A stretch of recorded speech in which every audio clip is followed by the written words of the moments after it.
переключается. Нажимайте сцепление. Я выжимаю, она, видите, не включается коробка у вас. Не могу включить первую скорость.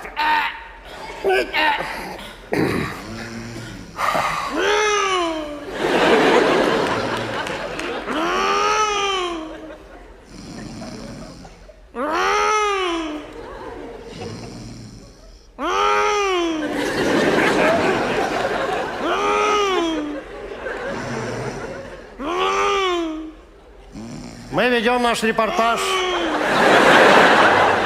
с трибуны Формулы-1.